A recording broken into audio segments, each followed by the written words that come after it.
कैसे हैं सब? अच्छे हैं? चलिए बेटा, तो चलो बच्चों, आज हम आपका वेलकम कर रहे हैं आज की क्लास में। और आज की क्लास है हमारी असाइनमेंट जो थी हमारी DOE वाली 16 अक्टूबर को, है ना। चैप्टर नंबर 2 क्लास 11th के लिए है ये। जो चैप्टर नंबर 2 था हमारी रिलेशन एंड फंक्शन, ठीक है, उसमें क्विज का हम कर चुके हैं पहले सॉल्यूशन। तो अब उसमें जो असाइनमेंट गिवन थी उसका हम सॉल्यूशन कर रहे हैं अभी, ठीक है। तो देखिए, क्वेश्चन नंबर 1 से स्टार्ट कर रहे हैं बेटा। क्वेश्चन नंबर 1 इज कि if f is a function from r to r such that fx is equal to x plus 10, then sketch this graph, है ना। इसका ग्राफ बनाना है, sketch the graph of this function। और साथ साथ हम ना इसमें एक और कुछ करने वाले हैं, क्या कि हम इसमें डोमेन और रेंज भी निकालने वाले हैं। अच्छा, एक बात बताओ बेटा, for all x belongs to r f exist or not? देखिएगा, f जो है हमारा हर x के लिए एग्जिस्ट कर रहा है। कोई ऐसी वैल्यू है x की जिसके लिए एग्जिस्ट नहीं करेगा? कोई भी ऐसी वैल्यू नहीं है। तो इसका मतलब क्या हुआ बेटा कि जो डोमेन है हमारे फंक्शन की वो क्या आने वाली है? Real number. ओके, चलिए जी, अब रेंज के बारे में बात करते हैं हम। तो रेंज कैसे निकालते हैं? रेंज के लिए क्या बताया हुआ है आप लोग को? Let y is equal to what? fx, ठीक है। जब y is equal to fx रखते हैं, फिर हम क्या करते हैं ना, x की वैल्यू निकालते हैं y की टर्म्स में, यानी कि y माइनस 10। अब बोलिए y की कौन सी वैल्यू है जिसके लिए ये नंबर फाइनाइट या फिर एग्जिस्ट नहीं करेगा या डेफिनेट नहीं आएगा? कोई भी वैल्यू नहीं है y की। इसका मतलब for all value belongs to r x exist, है ना। तो इसका मतलब क्या हुआ? देयरफॉर रेंज जो है इस फंक्शन की दैट इज ऑल्सो r, यानी कि रियल नंबर, ठीक है। अब पूछ रहे हैं कि इसका ग्राफ क्या होगा, ठीक है। तो अब इसका ग्राफ बनाते हैं बेटा। अब हम लोग देखिए बेटा, ग्राफ के लिए हमारे पास में क्या होना चाहिए भाई? चलिए जी, कार्टेशियन प्लेन बना लिया हमने। दिस इज पॉइंट O, ये x हो गया, ये x एक्सिस हो जाता है, this is your y axis. ऐसे करते हैं, ठीक है। चलिए, उसके बाद आप ये बताइएगा हमें कि जब हम ग्राफ, अच्छा ये क्या लग रहा है एक्चुअली, पहले तो ये बताओ भाई। ये है मेरा y is equal to x plus 10। कुछ याद आ रही है? भूली बिसरी याद है 10th क्लास की? Yes, y is equal to mx plus C type हो गया ये। y is equal to mx plus C, what is this? This is the straight line. और वैसे भी बेटा ये क्या है, अब आप 11th में आ गए हैं तो आपको क्लियर होना चाहिए कि ये हमारा एक लीनियर एक्सप्रेशन है। Linear expression means that is the straight line. Okay, line बनेगी पहली बात तो, ठीक। अब देखिए, जो ये स्ट्रेट लाइन है यानी कि y is equal to x plus 10, हमारे पास में दो तरीके होते हैं स्ट्रेट लाइन ड्रॉ करने के, यानी कि हमें ग्राफ बनाना है ना। तो ग्राफिंग के दो वे हैं। पहले इजी वे बताते हैं। आप क्या कीजिएगा, एक पॉइंट निकाल लेते हैं ऑन एक्स एक्सिस, और बच्चों एक पॉइंट निकाल लेते हैं on Y axis. Got my point? जब मैं लीनियर इनइक्वालिटी पढ़ाऊंगी तो हम उसमें अप्लाई करने वाले हैं। जब आप 12th में आ जाएंगे नेक्स्ट ईयर तो हम उसमें LPP का एक चैप्टर है, वो भी हम इसी तरीके से करेंगे। तो a point on x axis, x axis के पॉइंट के लिए क्या करोगे बेटा? y इज इक्वल टू 0 रखोगे। रखिएगा, लाइन थी मेरी y is equal to x plus 10। जब मैं y 0 रखूंगी तो x मिलेगा मुझे minus 10। Therefore point will be what? Minus 10 and 0। Now point on y axis, y axis के लिए क्या करते हैं आप? x इज इक्वल टू 0 रखोगे। रखो भाई x इज इक्वल टू 0, तो y क्या मिलेगा भाई? 10। तो देयरफॉर पॉइंट क्या मिलेगा बेटा? PT means point 0 10। अब इन दोनों पॉइंट को, एक y एक्सिस पे, सॉरी एक x एक्सिस पे और एक y एक्सिस पे, जो भी दो पॉइंट मिले हैं उन्हें हम यहाँ पे सेट कर देते हैं, मतलब कि शो कर देते हैं। तो पहला पॉइंट है माइनस 10 0, लेट दिस इज 2 4 6 8 10। दूसरा है 0 10, 2 4 6 8 10, यानी कि ये वाले, एक तो ये वाला पॉइंट मिला बेटा, एक ये वाला पॉइंट मिला, दो पॉइंट मिल गए। इन दोनों पॉइंट को ज्वाइन कर देता है, या दिस इज द ग्राफ। थोड़ा ऊपर कर दीजिएगा, ये y एक्सिस ऊपर पहुंच लेगा और ये यहाँ पर ऐसे आ जाएगा, ठीक है बेटा। तो ये हो गया मेरा ग्राफिंग, कोई दिक्कत नहीं है उसमें। ये लाइन, मतलब लाइन का ग्राफ बनाने का सबसे इजी तरीका होता है। आप कोई सी भी लाइन हो, दो पॉइंट ले कंसिडर, दो पॉइंट निकाल दीजिएगा, एक एक्स एक्सिस पे और एक वाई एक्सिस पे, ठीक है। तो और फिर उन दोनों पॉइंट को ज्वाइन कर देते हैं, ठीक। दूसरा तरीका क्या होता है? दूसरा तरीका जिसमें हम पॉइंट्स निकालते हैं, मीन्स 4-5 पॉइंट्स निकाल दीजिएगा बेटा। फिर जैसे ऐसे टेबल बनाते थे, याद हो? x इज इक्वल टू 0 0 रखूँगी तो y 10 आ जाएगा, 1 रखूँगी 11 आ जाएगा, 2 रखूँगी 10 और 2 12 आ जाएगा। नेगेटिव भी रख लेते हैं, नेगेटिव बुरा मान जाते हैं बेचारे फिर। -1 10 - 1 इज 9, -2 दिस इज 8, है ना। अब इनको ड्रॉ कर लीजिएगा। 0 10 तो 0 6 8 लगभग 10 यहाँ आ गया। 1 11 1 मान लीजिएगा यहाँ आ गया है, 11 लगभग यहाँ आ जाएगा। फिर बेटा 2 पे 12 12 यहाँ आ जाएगा। नेगेटिव ले लेते हैं, -1 पे 9 यहाँ आ गया, -2 पे 8 यहाँ आ गया। मिल गए पॉइंट्स, इन पॉइंट्स को मिला दीजिएगा। अब लाइन यही नहीं होती है, इसको पूरा बढ़ाइएगा ऊपर नीचे तक, क्योंकि हम ज़्यादा पॉइंट्स थोड़ी ना कर पा रहे हैं। तो ये हो जाएगा मेरा पॉइंट 0 10, इसको करोगे तो ये -10 0। ठीक है, तो देखिए 2 वे हो गए आपके पास में। या तो फिर आप पॉइंट लीजिए एक्स एक्सिस पे और वाई एक्सिस पे, या फिर आप मतलब 2 पॉइंट से बन जाती है लाइन, या फिर बहुत सारे पॉइंट्स ले लीजिएगा, उन पॉइंट्स को कार्टेशियन प्लेन में शो कीजिएगा, फिर उनको ज्वाइन कर दीजिएगा। चॉइस इज योर्स बच्चों, जो भी आपको इजी लगे। ओके, देखो बेटा क्वेश्चन नंबर 2 कह रहा है कि find the domain of this function. Function is f(x) = x² + 2x + 1 upon x² - 8x + 12। Domain के लिए क्या होना चाहिए, ये फंक्शन एग्जिस्ट होना चाहिए, यानी कि इस फंक्शन की वैल्यू फाइनाइट आनी चाहिए या डिफाइन होना चाहिए। ये फंक्शन डिफाइन कब होगा भाई, जब x² - 8x + 12 यानी कि जब डिनोमिनेटर वाला 0 के इक्वल नहीं होगा। या फिर आप अभी तक हमने क्या किया है, अगर याद है तो हम क्या करते हैं, इफ x² - 8x + 12 = 0, फिर हम यहाँ से सेम ही तो क्या है, बस नॉट इक्वल टू 0 लगा दिया है। देखिए दोनों तरीकों से आपको क्लियर होना चाहिए। x is 2 and x is 6, so therefore for x is equal to 2 and x is equal to 6, fx does not exist, fx does not exist। तो therefore डोमेन में से हमने 2 और 6 को हटा दिया, डोमेन कह रही हूँ सॉरी, रियल नंबर में से, है ना। एक ही बात है बेटा, मैंने नॉट इक्वल लगा दिया है, denominator not equal to 0 because ये इनफाइनाइट बन जाएगा। तो ये फैक्टर हो गए इसके x - 2 x - 6, तो ना तो 2 हो सकता ना 6 हो सकता। तो रियल नंबर में से यदि मैं 2 और 6 को हटा दूंगी तो ये डोमेन में अंदर आ जाएगा, डोमेन के अंदर सारे पॉइंट्स। ओके, देखो बेटा क्वेश्चन नंबर जो 3 है वो मैंने सॉल्व कर दिया है ना। देखिएगा f(x) = ये और g(x) = दिस, है ना। 0 से 3 and 3 to 10, यहाँ पे 0 to 2 and 2 to 10। ठीक, तो कह रहे हैं कि show that f is a function where g(x) is not a function. Okay, चल अब देखते हैं बेटा। 0 से 3 के बीच में है फंक्शन की वैल्यू x², यानी कि x की वैल्यू रखते चले जाइएगा, जो भी पॉइंट रखेंगे 0 से 3 के बीच में उसका स्क्वायर यूनिक ही होता है।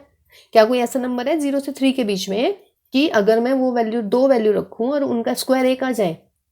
नहीं है, है ना। कोई भी 0 से 3 के बीच में जितने भी पॉइंट्स आएंगे बेटा, जितने भी रियल नंबर आएंगे, उन सब का स्क्वायर यूनिक होता है। सिमिलरली 3 से 10 के बीच में जितने नंबर आएंगे उनका 3 गुना भी यूनिक होएगा। इसका मतलब मैं ये लिख सकती हूँ, for all x belongs to 0 to 10, 0 to 10 f(x) has unique value. और अगर बच्चों फंक्शन में यूनिक वैल्यू होती है, यानी कि पॉइंट्स की जो इमेजेस होती हैं वो यूनिक होती है, सॉरी रिलेशन में अगर पॉइंट्स की वैल्यू यूनिक होती है तो हम क्या कहते हैं कि वो फंक्शन होता है। ऐसे बोलते हैं ना। बस अब हमें फंक्शन में कहाँ चेक करना है, जस्ट एट 3, बिकॉज 3 यहाँ पे भी है, 3 यहाँ पे भी है, यहाँ पे भी इक्वल लग रहा है, यहाँ पे भी इक्वल लग रहा है, तो F3 समझ रहे हैं। सिर्फ किस पे चेक करना है आपको, 3 पे। 0 से 3 के बीच में हर एक का स्क्वायर यूनिक होता है, 3 से 10 के बीच में हर एक का थ्राइस जो है यूनिक होता है। तो उसका मतलब हर वैल्यू की 0 से 10 के बीच में कोई भी वैल्यू ले लीजिएगा, एनी वैल्यू, कुछ भी वैल्यू लिखिएगा यहाँ, ठीक, 1.3, तो उसका जो स्क्वायर होगा वो यूनिक होगा। ये हमारी होती है, ऐसी रिलेशन को हम कहते हैं फंक्शन। बस प्रॉब्लम किस पे आ सकती है, 3 पे, क्योंकि बेटा 3 पे यहाँ पे भी ये वाला फंक्शन भी है, 3 पे ये वाला भी है, तो आप F3 निकाल दीजिएगा। तो x = 3 रखेंगे तो क्या आएगा, 3 का स्क्वायर, और बेटा F3 रखेंगे, यहाँ पे भी 3 आ रहा है, तो 3 × 3 दोनों 9, दोनों सेम आ गए। इसका मतलब for all x belongs to 0 to 10 function has unique value. ठीक, यहाँ पे हमने सिर्फ 3 पे चेक कर दिया, तो therefore this is a function. Clear है। सिमिलर पैटर्न करेंगे हम किसके लिए बेटा, g के लिए।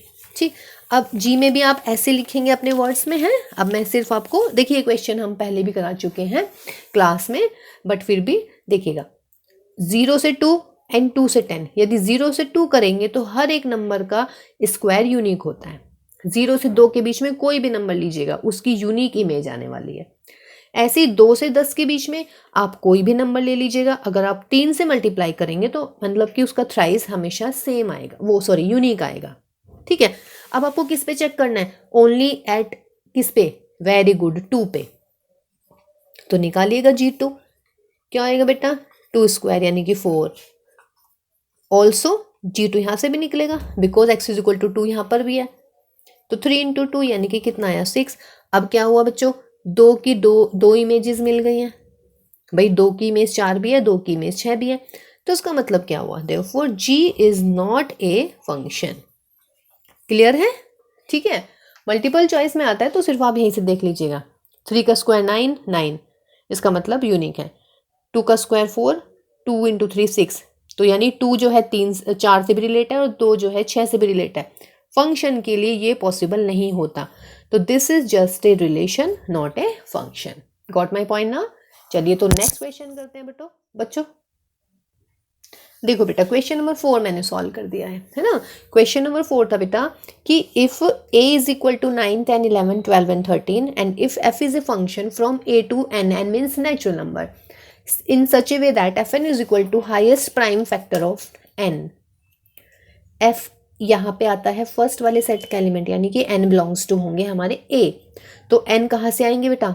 a के एलिमेंट होंगे, तो f9, 9, 10, 11, 12, 13 इनकी इमेज निकाल दी हमने। अब देखो, जब मैं 9 लिखूंगी n की जगह तो f9 आएगा। f9 means highest prime factor of 9, 9 का हाईएस्ट प्राइम फैक्टर। तो 9 को क्या लिख सकते हो? 3 into 3, highest prime factor 3, answer is 3। f10 को क्या लिखोगे? 2 into 5, highest prime factor is what? 5, तो आंसर इज 5। 11 तो प्राइम है, 11 रहेगा। 13 भी प्राइम है, 13 रहने वाला है। f12, 12 को कैसे लिखोगे बेटा? 2 इंटू 2 इंटू 3, तो हाइएस्ट प्राइम कौन सा इनमें? 3, तो आंसर इज 3। तो देखिए मैंने फंक्शन बनाया, इन्होंने पूछा नहीं था कि फंक्शन लिखेगा, मैंने फंक्शन लिख दिया है। क्या हो जाएगा बच्चा? अच्छा एक बात और भी, मैंने ना थोड़ा क्या नाम है, क्या बोलते थे उसे, शब्दों को जोड़ना है ना, शब्दों को जोड़ना बहुत पढ़ा था मैंने 10th तक हिंदी में, है तो वो बच्चे और बेटा मिल के बेटो हो जाता है ना, तो उस बात पे ध्यान मत दीजिएगा भाई बच्चा पार्टी। ओके, तो चलिए बच्चों 5, हाँ कहाँ गए थे हम? हाँ जी, 9 3, 10 5 ऑर्डर पेयर में लिख लेते हैं फंक्शन को। 11 11, 12 3 एंड 13 13 हो गया ये फंक्शन।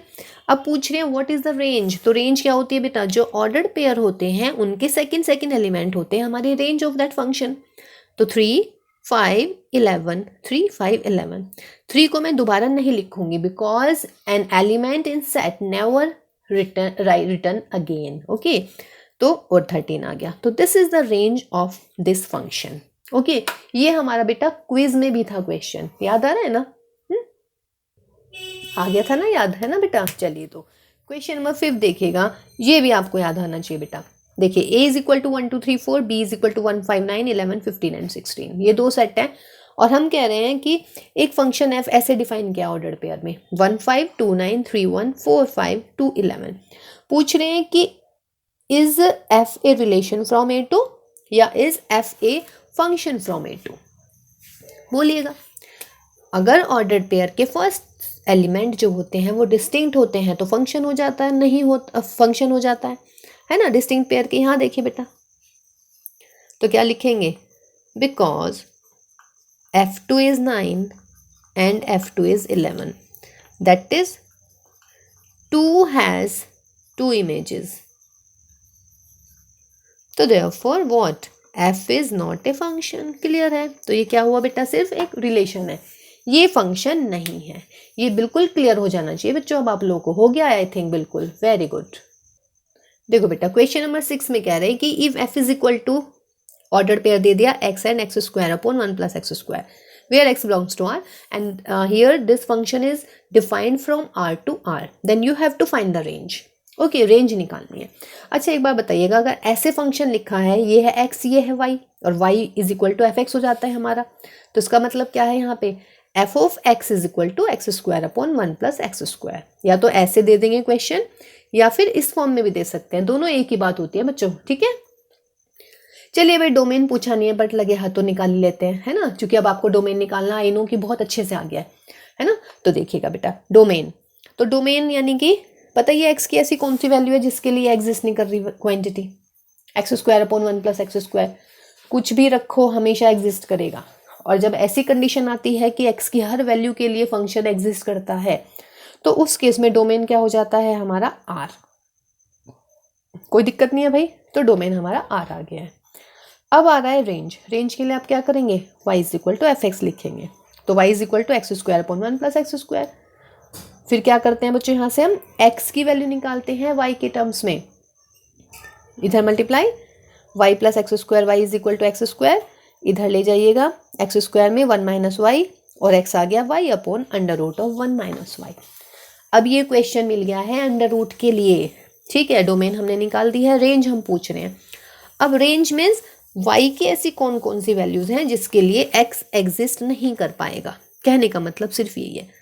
सवाल वही रहता है, सिर्फ अगर x के लिए सॉल्व करें तो domain, and if you are solving for y it means you are solving for what, range. Now अब देखिए बेटा y upon under root of 1 minus y, ठीक, अंडर रूट ये ऊपर लिख लेती हूँ मैं, है ना। चलिए जी देखिएगा x is equal to y upon under root of 1 minus y. Under root आ गया भाई, तो अंडर रूट में क्या होना चाहिए, y upon 1 minus why should be greater than और इक्वल टू 0, बिकॉज अगर ये नेगेटिव आ गया तो अंडर रूट यानी कि x अंडर रूट के अंदर नेगेटिव यानी कि x की वैल्यू रियल नहीं रहेगी, जबकि हमें रियल चाहिए, ठीक है। अब ये बताइएगा मुझे, इसका मतलब दो केस बनेंगे भाई इसमें, क्या, या तो y greater than 0 and 1 minus y greater 0। भाई ये फ्रैक्शन है, फ्रैक्शन पॉजिटिव कब होती है बेटा, जब न्यूमरेटर और डिनोमिनेटर दोनों पॉजिटिव हो, या दूसरा केस क्या बनाऊं मैं, दूसरा केस यहाँ लिख लेती हूँ, या फिर न्यूमरेटर और डिनोमिनेटर दोनों ही नेगेटिव हो। अच्छा क्या सोच रहे हैं कि मैम एक में तो इक्वल लगा रही है एक में इक्वल नहीं लगा रही है, कुछ रीज़न याद आ रहा है आपको, कुछ रीज़न बताए हो हमने आपको लास्ट कुछ क्लासेस में। बिल्कुल सही बच्चों, बहुत ही बढ़िया भाई। देखिएगा न्यूमरेटर 0 हो सकता है but denominator can never be 0। Denominator अगर 0 हो गया ना तो यहाँ पे 0 आ जाएगा और वो हो जाएगा infinite, that we don't want actually, समझ रहे हैं। तो डिनोमिनेटर में जब भी सॉल्व करेंगे तो 0 इक्वल नहीं लगाएंगे, न्यूमरेटर में इसलिए 0 लगा रखा है, डिनोमिनेटर में ना तो इस केस में इक्वल है ना ही इस केस में इक्वल है। इसको सॉल्व करो बच्चों, y ग्रेटर देन 0, y इधर आ जाएगा, y लेस देन 1, इसका मतलब 0 से बड़े और 1 से छोटे, एक केस तो ये आ गया, यहाँ पे आइएगा y इधर आ गया, y ग्रेटर 1, बोलना भाई 0 से छोटे और 1 से बड़े कितने नंबर हैं, 0 से छोटे और 1 से बड़े, हाँ आवाज़ आ रही है मुझे, 1/2 1/3 1/5, बेटा वो 0 से छोटे कहाँ हैं और ना ही वो 1 से बड़े हैं। 0 से छोटे और 1 से बड़े कोई भी नंबर नहीं है, तो ये डिस्कार्ड हो जाएगा, इसको आप छोड़ देंगे, सिर्फ ये वाला आएगा, 0 से बड़े हो जाएंगे और 1 से छोटे हो जाएंगे, इसमें आ जाएंगे वो जो तुम 1/2 1/3 1/4 बोल रहे थे, आपके दिमाग में जो आ रहा था, है ना। तो 0 से 1, तो इसका मतलब क्या हो, y की वैल्यू है ये, तो y की मतलब क्या हो रही है बेटा, रेंज ऑफ फंक्शन, तो रेंज ऑफ फंक्शन क्या होएगा, 0 से बड़ा और 1 से छोटा, है ना। तो 1/2 1/3 इसमें आएंगे ना कि इसमें, ठीक है ना। एक सब टीवी पे वो आता था एक सीरियल चंद्रमुखी चौटाला वाला, पता नहीं आप लोगों ने देखा या नहीं देखा है वो, उसमें जो वो था ना वो बोलता था एकदम कि मैडम आपके दिमाग वाला आइडिया ना मेरे दिमाग में आ रहा है, तो वही हो रहा है मेरे साथ भी ना, कि जो आपके दिमाग में आ रहे थे ना वो 1/2 1/3 1/4, वो मतलब मैंने यहाँ पे कैच कर लिए बैठ के, हैं। चलिए जी, तो ये क्लियर हुआ बेटा, 0 से 1 वाला ये वाला एब्सर्ड है, इसको आप छोड़ देंगे, और इक्वल जिस पे लगता है उस पर हम क्या लगाते हैं भाई, क्लोज इंटरवल, और 1 जिस पे कि इक्वल नहीं लग रहा उस पे लगता है ओपन इंटरवल, तो दैट इज़ द रेंज। और अगर आप लोग को याद हो बेटा तो ये हमारा मिसलेनियस का भी क्वेश्चन आई थिंक, है ना, ये भी हम कर चुके हैं ऑलरेडी। देखिए बेटा क्वेश्चन नंबर 7 पूछ रहे हैं कि बताइए इनमें से कौन से फंक्शन है, कौन से फंक्शन नहीं है। ठीक है, पहला क्वेश्चन फर्स्ट पार्ट इसका क्या कह रहा है, 4 6 3 9 माइनस 11 6 3 11। लो भैया 3 9 और 3 11, इसका मतलब क्या हुआ बच्चों कि F3 is 9, F3 is 11, 3 has 2 images, तो therefore this is not a function. देखिए इसमें ना आपके आंसर्स दिए हुए हैं, आंसर में ना ये बाई चांस मिस्टेक हो गई है इसमें, उसमें येस दिया हुआ है but that is not a function. Okay चलिए नेक्स्ट में आइए बेटा, x and x belongs to r, यानी कि यहाँ पे क्या है, ये क्या है एक्चुअली, ये y is equal to x है ना, y is equal to x क्या है, एक याद है आपको, एक लाइन बनाई थी हमने, लीनियर फंक्शन होता है ये। ठीक, इसका मतलब चलिए अगर ग्राफ भी याद नहीं है, लीनियर फंक्शन हम इसको पढ़ते हैं y is equal to x है ना, दिस इज ए लाइन। चलिए अगर ग्राफ भी याद नहीं है, आप ये देखो बेटा, हर रियल नंबर खुद से एसोसिएट है, मीन्स अगर मैं यहाँ 2.7 लिखूंगी तो 2.7 से रिलेट होगा, अगर मैं √3 लिख रही हूँ तो √3 से रिलेट होगा, अगर मैं 5 लिख रही हूँ तो 5 से रिलेट होगा। समझ रहे हैं, मतलब कि हर नंबर जो है एक यूनिक नंबर से एसोसिएट होगा, यानी कि खुद से एसोसिएट होगा।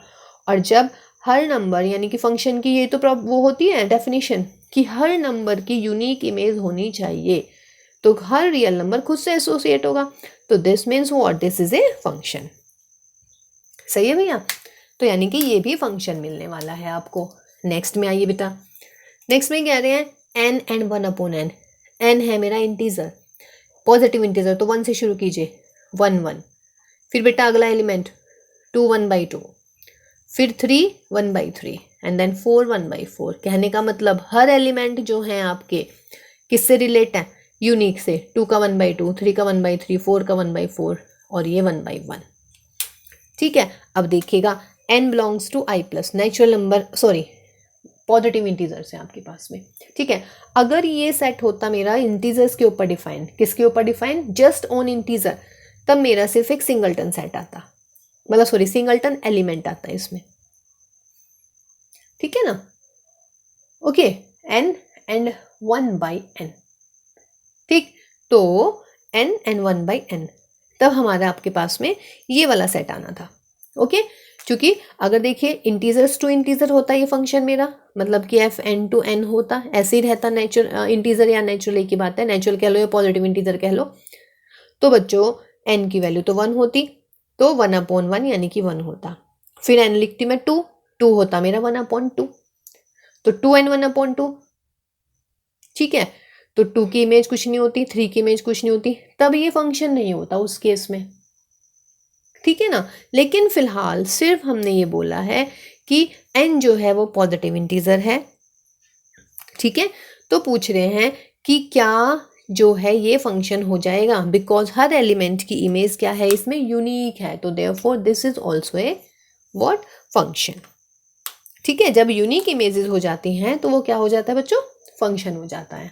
कोई भी ऐसा नहीं होगा ना कि 1 3 से रिलेट हो रहा है, 1 4 से रिलेट हो, मतलब 1 4 से हो रहा है और 1 ही 2 से हो रहा है, नहीं, 1 1 से हो रहा है जस्ट, 2 1/2 से, 3 1/3 से, 4 1/4 से। क्लियर है, तो हर एक की इमेज क्या है, यूनिक है। ठीक है, इधर रियल नंबर है आपके, n और n² भाई इंटीजर्स हैं, पॉजिटिव इंटीजर, पॉजिटिव इंटीजर 1 लीजिए 1 आने वाला है, 2 लीजिए 4 आने वाला है, 3 लीजिए 9 आएगा। हर एलिमेंट की यूनिक इमेज है, किसी भी एलिमेंट की 2 इमेजेस नहीं है। ठीक है, तो इसका मतलब this is also a function. ठीक, देखिए इसमें क्या मतलब है इसका, ये है पॉजिटिव इंटीजर बच्चों, अगर ये पॉजिटिव इंटीजर नहीं होता, सिर्फ इंटीजर होता, तब ये फंक्शन नहीं होता। वाई, क्योंकि इंटीजर्स नहीं, इंटीजर्स हैं, तो इंटीजर्स में बेटा -1 करोगे तो 1, अच्छा सॉरी तब भी होता, सॉरी।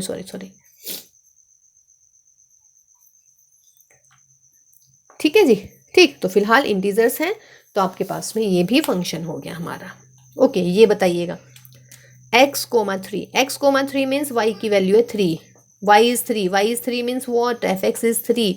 कौन सा फंक्शन होता है ये, क्या बोलते हैं इस फंक्शन को, fx is equal to 3। Very good, constant function, नाम ही कांस्टेंट फंक्शन है तो ये तो फंक्शन होना ही है। और अगर समझना भी है तो कैसे समझेंगे बेटा, हर एवरी रियल नंबर किससे एसोसिएट होगा, 3 से, कुछ भी हो, हर एक की इमेज 3 आनी है, ठीक है, यानी कि हर एक एलिमेंट की इमेज यूनिक आनी है, समझ रहे? तो ये कांस्टेंट फंक्शन हो गया। कांस्टेंट फंक्शन क्या होता है? कांस्टेंट फंक्शन एक लाइन होती है पैरेलल टू एक्स एक्सिस। देखिए कितने भी एक्स ले लीजिएगा, सबकी वैल्यू सेम ही होने वाली है, ठीक है बेटा। तो इसमें सिर्फ फर्स्ट ऑप्शन जो है वो मिस प्रिंट है, उसमें आंसर में यस दिया हुआ है, लेकिन आंसर में इसमें क्या आने वाला है? No, because this is not a function. Function क्यों नहीं है ये? Because 3 9 and 3 11 this is not possible, okay. और अगर यहाँ पे -3 होता तब ये फंक्शन हो जाता, ओके। या तो आप इसे यहाँ पे -3 कंसिडर करें तो आंसर में यस कर लीजिएगा, लेकिन if you are taking here 3 then you have to change the answer and answer should be what? No, function नहीं है, ओके। देखो बच्चों क्वेश्चन नंबर 8 मैंने सॉल्व कर दिया है। F x is equal to x minus 1 upon x plus 1, तो prove करना था f of 1 upon x is equal to minus के एफ एक्स। अब देखिएगा एफ ऑफ 1 अपॉन एक्स, तो क्या करना है बेटा, इसमें राइट और लेफ्ट में एक्स को किससे रिप्लेस करना है? 1 अपॉन एक्स से। तो यहाँ पे एक्स की बजाय लिख दिया मैंने 1 अपॉन एक्स माइनस के 1, 1 अपॉन एक्स प्लस के 1, एलसीएम ले लीजिएगा। 1 minus x upon x, 1 plus x upon x, x से एक्स उड़ा दीजिएगा, 1 minus x upon 1 plus x, minus common ले लीजिएगा, x minus 1, and what is this? F x. Clear है? देखिए इजी सा था, इसलिए पहले सॉल्व करके रख दिया, कोई इशू नहीं होना चाहिए बेटा इसमें भी। चलिए ठीक है, नेक्स्ट देखते हैं बच्चों। देखिए बेटा क्वेश्चन नंबर 9 में क्या रहा है कि find the range of the following function. First है हमारा f x is equal to mod of x minus 4 upon x minus 4। देखिए मॉड फंक्शन हमने आपको बताया अभी लास्ट वाली क्लास में, ठीक है। तो मॉड एक्स माइनस 4 क्या होगा? पॉजिटिव होगा अगर एक्स माइनस 4 ग्रेटर देन और इक्वल टू 0। और बच्चों मॉड एक्स माइनस 4 होगा negative of x minus 4 if x minus 4 is negative, means less than 0। Mod function is positive if जो एंटायर क्वांटिटी है with in the mode that is greater than और equal to 0।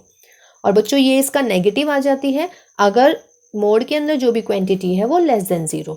तो यहाँ से x greater than 4 आ जाता है, यहाँ से x लेस देन, इक्वल एक ही जगह लगाएंगे, ये गलती से लग गया, सॉरी। अब भाई ये हो गया 1, ये हो गया -1, ये किसकी वैल्यू आई है बच्चों? एफ एक्स की। एफ एक्स का मतलब व्हाट? y की। तो y की वैल्यू या तो 1 आएगी या -1 आएगी। आप पूछो मुझसे कोई भी वैल्यू, आप बताओ, मैं कह रही हूँ f 10 की पावर 100 की वैल्यू, f 10 की पावर 100, 10 की पावर 100 मीन्स x की वैल्यू क्या है यहाँ? ये 4 से बड़ा है, और जब 4 से बड़ा होगा तो फंक्शन की वैल्यू कितनी आने वाली है? 1। और अगर मैं इसे बोल दूँ कि आपको निकालनी है भाई -374 इसकी वैल्यू, तो ये क्या है बच्चों? माइनस है, तो 4 से कम है, तो उसका मतलब आंसर कितना आने वाला है? -1, है ना। तो कहने का मतलब एफ एक्स की वैल्यू सिर्फ 1 और -1 आ रही है। एफ एक्स का मतलब y की वैल्यू, इन दोनों के अलावा और कोई वैल्यू आएगी ही नहीं। तो इसका मतलब the range of F x is -1 and +1। ठीक, इस क्वेश्चन को थोड़ा डोमेन बताइएगा इसकी, ये है क्वेश्चन। तो डोमेन का मतलब x माइनस 4 इज 0 रखेंगे तो यहाँ से x इज इक्वल टू 4 आ जाएगा। तो डोमेन में क्या नहीं आना चाहिए बच्चा पार्टी? वेरी गुड, डोमेन में, सॉरी डोमेन क्या होने वाली है बच्चों? रियल नंबर में से 4 को कम कर दीजिएगा तो वो डोमेन आ जाएगी। क्लियर है ना? चलिए तो नेक्स्ट देखते हैं, इसका नेक्स्ट पार्ट क्या है। देखिए बेटा इसका नेक्स्ट पार्ट है f x is equal to 16 minus x square का अंडर रूट। तो डोमेन के लिए हमें क्या करना है, हालांकि डोमेन नहीं पूछी है, सिर्फ ऐसे ही कर रहे हैं जस्ट फॉर रिवाइजिंग, उसके बाद रेंज में किए करेंगे अभी। तो देखिएगा डोमेन में 16 minus x square under root है, तो अंडर रूट के अंदर क्या होना चाहिए बच्चों? पॉजिटिव होना चाहिए। तो ग्रेटर देन और इक्वल लगा दिया, चूंकि न्यूमरेटर में है सवाल, एक्स स्क्वायर इधर आ जाएगा तो एक्स स्क्वायर लेस देन और इक्वल टू 16। ये मॉड फंक्शन बनता है, कल ही पढ़ाया है मॉड फंक्शन। मॉड फंक्शन की एक प्रॉपर्टी ये होती है कि if x square less than और equal to a square then minus a less than और equal to x less than और इक्वल टू 4, है ना। ये मॉड की प्रॉपर्टी आपको कल बताई है। तो एक्स की वैल्यू कहाँ से कहाँ तक आई बच्चों? -4 से +4, तो दोनों पे इक्वल लग रहा है तो क्लोज इंटरवल लग जाता है। तो domain of F x is close interval. देखिए क्लोज इंटरवल, ओपन इंटरवल आपको सब डिस्कस किए हुए हैं पिछले वाली क्लासेस में, है ना, उनको देख लीजिएगा अगर थोड़ा भी डाउट हो रहा है भाई। रेंज के लिए आप क्या करते हैं? y is equal to f x मान लेते हैं। एफ एक्स है हमारा 16 माइनस एक्स स्क्वायर, तो y square is equal to 16 minus x square. फिर आप क्या करते हैं, यहाँ से x की वैल्यू निकालते हैं y की टर्म्स में, तो हमने निकाल दिया x is equal to 16 minus y square का अंडर रूट। अब x कब एग्जिस्ट करेगा भाई? एक्स तब एग्जिस्ट करेगा जब 16 माइनस वाई स्क्वायर हो जाएगा ग्रेटर देन और इक्वल टू 0, या नहीं? तो ग्रेटर देन और इक्वल टू 0 कर दीजिएगा, तो y square less than equal to 16, यानी कि -4 से +4 आ गई सेम वैल्यू। बट देखिए यहाँ से लग गया मुझे -4 to 4, तो आप यहाँ से रेंज लिख देंगे -4 to 4, लेकिन हम ये नहीं लिखेंगे। क्यों नहीं लिखेंगे? इसीलिए नहीं लिखेंगे बिकॉज x की वैल्यू बच्चों -4 थे प्लस के 4 है। ठीक, अब देखिएगा, आप y की वैल्यू -1 लिखो तब भी √15, +1 लिखो तब भी √15, ऐसे ही -2 लिखो तब भी √40 कितना हो जाएगा 12, √12, +2 लिखेंगे तब भी √12। तो कहने का मतलब हम एक एलिमेंट को सेट में 2 बार तो लिख नहीं सकते भाई। 0 मतलब -1 पे भी और 1 पे भी सेम वैल्यू, 2 पे और -2 पे सेम वैल्यू, 3 पे -3 पे सेम वैल्यू। तो हम क्या करते हैं, इसको स्प्लिट कर देंगे, -4 से 0 या फिर 0 से 4। मीन्स अगर मैं -4 से 0 में वैल्यू रखूँ या 0 से 4 में रखूँ, सेम वैल्यू आनी है, यानी कि वैल्यूज़ हो रही हैं हमारी डबल, तो हम सिर्फ 0 से 4 लेंगे। आप आंसर ये भी लिख सकते थे -4 to 0, लेकिन नेगेटिविटी को तो हम जो है छोड़ने की कोशिश ही करते हैं, है ना? नेगेटिव चीज़ें हम एक्सेप्ट नहीं करते हैं, यही है ना? बस फिलहाल हम बहुत ले रहे हैं, ये कोरोना की रिपोर्ट नेगेटिव आनी चाहिए सबकी, है ना? तो इसी चीज़ को हम नेगेटिव ले रहे हैं, अदरवाइज तो बाकी तो हम भी पॉजिटिव रहते हैं भाई हमेशा, सभी को पता है। चलिए, तो ये बात क्लियर है बेटा। 0 से 4 कैसे आया है? बिकॉज बच्चों -4 to 0 और 0 to 4 में ना वैल्यूज़ डबल हो रही हैं। और क्या हम सेट में डबल वैल्यूज़ लिखते हैं? कभी नहीं लिखते। एक एलिमेंट को हम 2 बार नहीं लिखते सेट में, तो इसीलिए मैंने 0 से 4 लिख दिया इसको। Got my point? Very good. चलिए नेक्स्ट क्वेश्चन देखते हैं अभी। देखो बेटा, क्वेश्चन नंबर 10 क्वेश्चन नंबर 10 है, if what is this? This is the greatest integer function. देखिए, ग्रेटेस्ट इंटीजर फंक्शन एक्चुअली क्या होते हैं, ये नोटिफिकेशन होते हैं हमारी ग्रेटेस्ट इंटीजर फंक्शंस की। इसको ऐसे समझिएगा, 2.73 मीन्स जो भी इसके अंदर लिखी होती है, जो भी डिजिट इसके अंदर लिखी होती है, उसका जो ग्रेटेस्ट इंटीग्रल पार्ट है वो आंसर देता है, यानी कि 2 आ जाएगा। 2.73 मीन्स इज इक्वल टू 2। ठीक है ना? अब देखिएगा एक बार, देखिएगा ग्रेटेस्ट इंटीजर फंक्शन है ना। अभी हम इसको बिल्कुल, जब हम इसका ग्राफ पढ़ाएंगे बेटा, तो हम इसको बिल्कुल क्लियर करने वाले हैं। अभी जो नेक्स्ट क्लास होने वाली है हमारी, वो ग्राफ की ही होएगी, तो उसमें बिल्कुल देखिएगा उसको कि क्या होता है ग्रेटेस्ट इंटीजर फंक्शन। बहुत ही खूबसूरत फंक्शन है ये, बहुत ही खूबसूरत, बहुत ही ब्यूटीफुल, है ना। डायग्राम भी बनाएंगे इसका, यानी कि ग्राफ भी बनाएंगे, और इसको समझाएंगे भी कि प्रॉपर क्या होता है। लेकिन फिलहाल एक्चुअली आपके पास में क्वेश्चन है, तो इसके पॉइंट ऑफ व्यू से समझ लीजिएगा कि क्या होते हैं greatest integer function. Greatest integer function means जो इंटीग्रल पार्ट अंदर जो भी लिखा होता है, उसका जो ग्रेटेस्ट इंटीजर है वो आ जाता है। जैसे कि 0.13 कह दो, तो इसका ग्रेटेस्ट इंटीजर क्या है बच्चों? 0 आ जाएगा। ठीक है, 3 है, 3 का तो 3 ही रहेगा, यानी इंटीजर का तो इंटीजर ही आ जाता है। डेसिमल वाले जो होते हैं उसमें आपका क्या आ जाता है, जो इंटीग्रल पार्ट है वो बाहर निकल के आता है। वन मोर थिंग, माइनस का 3 होगा तो भी -3 आता है, लेकिन यदि -3.009 कुछ भी होगा तो आएगा -4, क्योंकि इसका, इससे जो बड़ा इंटीजर है, इसका जो ग्रेटेस्ट इंटीग्रल पार्ट है, वो आपका क्या होने वाला है? -4 होने वाला है। क्लियर है? नेगेटिव में चेंज हो जाता है। बाकी देखिए, 2.73 का इंटीग्रल पार्ट 2, 0.13 का इंटीग्रल पार्ट 0, 3 का 3, -3 का -3। बट अगर माइनस में आ रहे हैं, यानी कि -7.2 ले लेते हैं, इसका इंटीग्रल पार्ट क्या आएगा बच्चों? -8। तो इसे हम कहते हैं ग्रेटेस्ट इंटीजर फंक्शन। ठीक है, अब देखिए मैं कह रही हूँ कि ग्रेटेस्ट इंटीजर फंक्शन की वैल्यू जो आ रही है वो आ रही है बच्चों 2। क्या आ रही है? 2 आ रही है। 2 कब आएगी भाई? 2 सिर्फ तब आएगी यदि या तो x की वैल्यू 2 हो, या क्या हो, 3 से छोटी हो, या नहीं 2 से 3 के बीच में जितनी भी वैल्यू आने वाली है, समझ रहे हैं? 3 के इक्वल नहीं लगाया, क्योंकि अगर 3 के इक्वल लगाया तो ग्रेटेस्ट इंटीग्रल पार्ट 3 आ जाएगा, यानी कि x की वैल्यू 2 से लेके 3 तक आ गई। कोई दिक्कत नहीं है। अब ये बताइएगा, ग्रेटेस्ट इंटीग्रल पार्ट आ रहा है 3। देखिए, इंटीजर और इंटीग्रल बोलने में कितनी दिक्कत सी हो रही है, पता नहीं क्यों। हाँ जी, ग्रेटेस्ट फिर गड़बड़ होगी, सॉरी, ग्रेटेस्ट इंटीग्रल पार्ट जो है 3 है, यानी कि ग्रेटेस्ट इंटीग्रल फंक्शन की वैल्यू है हमारी 3। ओके, 3 कब आती है बच्चों वैल्यू? या तो 3 हो, इंटीजर 3 हो, या क्या हो भाई 3 पॉइंट में हो, लेकिन कहाँ तक पहुँच जाए? 4 तक पहुँच जाए, बट 4 के इक्वल ना हो जाए।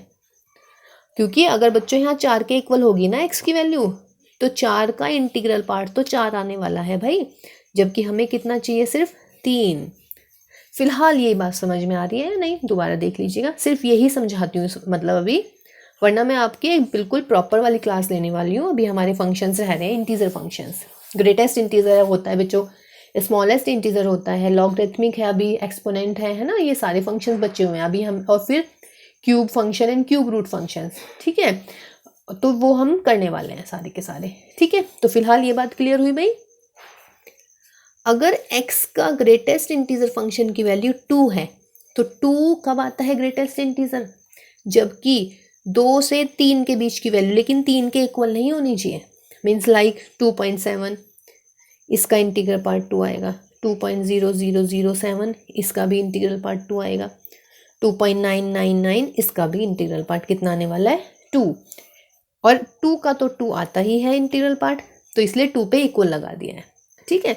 सिमिलरली 3, तो 3 से 4 के बीच में जितनी भी रियल नंबर हैं, 4 से छोटे, 3 के इक्वल और 4 से छोटे जितने भी रियल नंबर है बच्चों, उसमें क्या होने वाला है? उनका इंटीग्रल पार्ट 3 आने वाला है। क्लियर है?